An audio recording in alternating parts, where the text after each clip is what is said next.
La Banque Populaire Occitane vous présente l'interview Objectif News de 18h. Banque Populaire, la banque qui donne envie d'agir.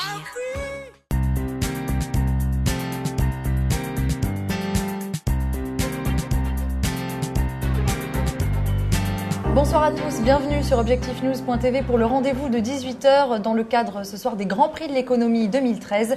Et j'ai le plaisir de recevoir Benjamin de Chilly. Bonsoir. Bonsoir madame. Vous êtes le président directeur général de la société de la Balina et vous venez de remporter le prix de la catégorie Export International. Est-ce que vous pouvez nous expliquer un petit peu votre activité? Vous êtes leader mondial dans les solutions d'emballage et conditionnement pour la boulangerie. Tout à fait. Quelques détails à nous donner? Oui, alors c'est un métier un peu compliqué. Il est assez simple en réalité, c'est-à-dire qu'on vend des lignes de conditionnement pour la boulangerie industrielle. C'est-à-dire tous les gens qui fabriquent du pain, qu'il soit cru, qu'il soit pré-cuit, surgelé. Notre métier, c'est de le prendre à la sortie du surgélateur. Voilà, donc c'est du pain surgelé qui est pré-cuit en général. On en contrôle la qualité, c'est-à-dire que sur une baguette, on contrôle la longueur, la largeur, la scarification. On le compte, c'est-à-dire qu'on crée des lots avec ces baguettes. On met les lots dans des cartons, on paletise les cartons et on envoie la palette dans la chambre froide. Voilà. Donc notre métier, c'est le conditionnement de produits de boulangerie industrielle.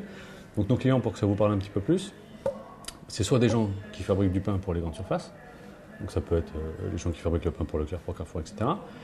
Ou ça peut être des gens qui fabriquent leurs produits pour un réseau de points chauds, donc c'est le cas de Paul, c'est le cas de la Micheline, c'est le cas de Brioche Dorée. Ou alors, c'est des gens qui fabriquent du pain pour des distributeurs. Voilà. Donc, c'est vraiment du pain industriel. Expliquez-nous où est basée votre entreprise, combien de salariés y travaillent? Alors, notre entreprise est basée dans l'Aveyron, voilà, à côté de Villefranche-de-Rouergue. Donc, c'est une entreprise familiale qui a été créée il y a 50 ans, un peu plus de 50 ans, puisque c'est en 1962, qui a évolué progressivement d'un métier de carrosserie industrielle au métier qu'on a aujourd'hui, donc qui est la fabrication de lignes de conditionnement et qui s'est internationalisé aussi. C'est environ 80 salariés. On a 4 petites structures à l'export. Donc on a une société au Canada, une société en Malaisie, une société en Espagne, une société en Allemagne. Ces 4 petites sociétés ont chacune 2 salariés, un responsable commercial et un responsable technique. L'idée, c'était de se rapprocher de nos clients et de leur offrir un service de proximité, que ce soit commercial ou que ce soit technique. Voilà. Et on est donc 80, comme je vous le disais, et on facture environ entre 18 et 20 millions d'euros de chiffre d'affaires par an. Voilà. Vous réalisez 70% de votre chiffre d'affaires à l'export. Oui. Comment avez-vous réussi à vous imposer comme leader de ce marché? Quels sont vos atouts? Nos atouts, ça fait assez longtemps qu'on travaille à l'export. L'origine de la société de la Balina, c'est un nom de famille, c'est une société espagnole. Donc on a eu des tendances de l'Aveyron à aller travailler vers l'Espagne.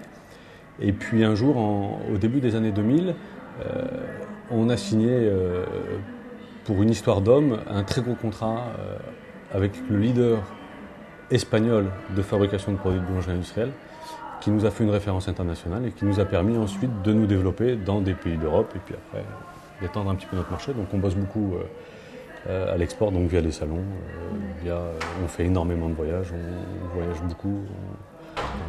On est très très actif sur ce secteur-là.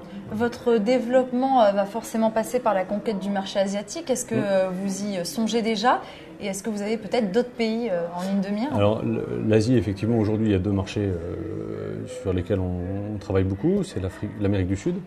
L'Amérique du Sud, les Chiliens, par exemple, sont les plus gros mangeurs de pain au monde. Les Chiliens, l'Uruguay aussi mange beaucoup de pain. Les Argentins mangent beaucoup de pain. Donc on est très actif sur ce marché-là. Et le marché asiatique également commence à se familiariser à la baguette française, au croissant français, à la chocolatine. Donc c'est pour ça qu'on a créé cette année une filiale en Malaisie, donc pour être plus proche de ses clients et pouvoir être les premiers à leur proposer des lignes de conditionnement pour emballer leurs produits. D'autres projets éventuellement pour les années à venir? La prochaine étape de la société, ce sera sans doute de se projeter un petit peu sur le marché du frais. Aujourd'hui, on est spécialisé sur le pain surgelé, donc un marché de B2B, donc c'est business to business. Et pour aller vers le marché du frais, donc un marché plus spécialisé vers le B2C, donc pour élargir un petit peu notre gamme de clients et puis pour s'ouvrir un petit peu aussi et encore à l'export. Voilà. Merci beaucoup Benjamin de Chilly et félicitations pour votre récompense. Merci beaucoup.